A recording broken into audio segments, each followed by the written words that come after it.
चलने वाला हूँ, चलो मेरे साथ आप भी 1 घंटा चल दूंगा, तो चलो मेरे साथ भी क्या कर रहे हैं, उन्होंने चलते मैं भी चलता हूँ, सब चलते वो क्या मालूम, हर उनके पार्टी का प्रोग्राम है, हमको क्या बोलने का सर। और हिजाब और हलाल कट की वजह से इधर जो हालात जो बन रहे हैं, इसके लिए आप क्या कर्नाटक हिजाब तो देखिए, सुप्रीम कोर्ट में एक जज तो हिजाब के फेवर में जजमेंट, वो बहुत बड़ी बात है।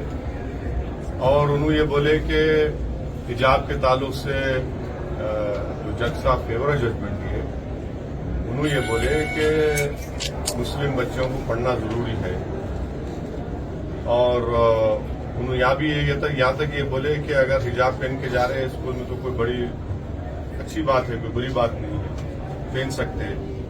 तो वो बड़ा पॉजिटिव जजमेंट रहा है। अब सुप्रीम कोर्ट में अब chief justice of India decide करेंगे, अलग बेंच बनाएंगे, मगर एक हिजाब के फेवर में तो एक सुप्रीम कोर्ट का एक जजमेंट तो आ गया।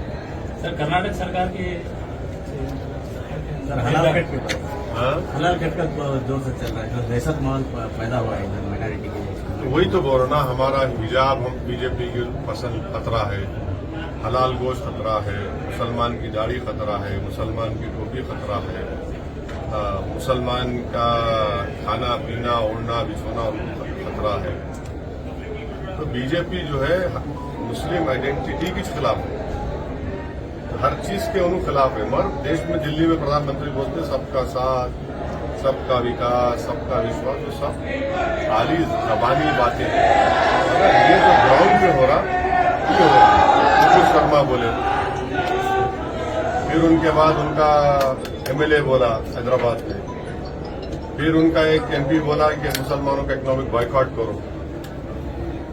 ये बीजेपी का असली एजेंडा यही है कि भारत से हमेशा के लिए एक मुस्लिम आइडेंटिटी को, मुसलमान की जो भारत का प्लुरलिज्म है, भारत की जो डाइवर्सिटी है, उसको हमेशा के लिए खत्म कर इसलिए बीजेपी। और बीजेपी क्या है, ये हलाल की बात करके अपने करप्शन को हलाल कर, हलाल गोश्त की बात करके अपने करप्शन को हलाल कर लेते हो। समझे ना मेरी बात, वो हलाल हो जाता, ये हलाल गोश्त हमारा उनको खराब दिखता। करप्शन उनके लिए हलाल है, मगर हम जो गोश्त खा रहे जो उनके लिए वो नहीं वो चेंज करेंगे। अरे इतना कमीशन खा रहे हैं, इतना वीडियोज आए उसके पूरा, एक बेचारा सुसाइड भी कर लिया था एक, उसको बारे में क्या बोलेंगे। तो हर चीज उनको जो अच्छा लगता हलाल, मुसलमानों की बात हराम, ये बीजेपी का एजेंडा है। आने वाले इलेक्शन में एमआईएम से कितने विधायक लड़ेंगे, कितने सीट पर आपको? अभी टाइम है ना, अप्रैल में इलेक्शन होता बोल रहे 23 में, तो आपको जवाब देंगे, अभी जल्दी है। कर्नाटक में भी मदारिस के सर्वे की बात की जा रही है, आप इसको किस नजर से? मैं सर्वेस का खिलाफ था, हूँ और रहूंगा। अगर सर्वेस करना है तो पूरे स्कूल्स का करिए, और सर्वेस करने की जरूरत ही नहीं है। गवर्नमेंट ऑफ इंडिया में एक मिनिस्ट्री है, मिनिस्ट्री ऑफ एजुकेशन, उसमें UDISC आप देखो नेट पे अवेलेबल, उन्होंने पूरे कंट्री का सर्वे करे, स्कूल्स का रिकग्नाइज अनरिकग्नाइज मदर सबका कर लिए, वो ऑलरेडी लिस्ट है उनके पास, आप उसमें देख लो। आप सर्वे क्यों करना चाह रहे? खाली एक समुदाय का, एक रिलीजन का सर्वे क्यों कर रहे? आप सबका सर्वे करो।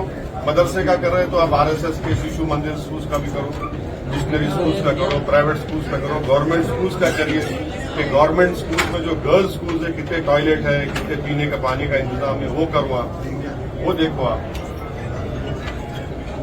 देश के आवाम को क्या मैसेज देना चाहेंगे इस वक्त, कि क्या पैगाम देना चाहेंगे? देश के आवाम को पैगाम क्या देना चाहेंगे?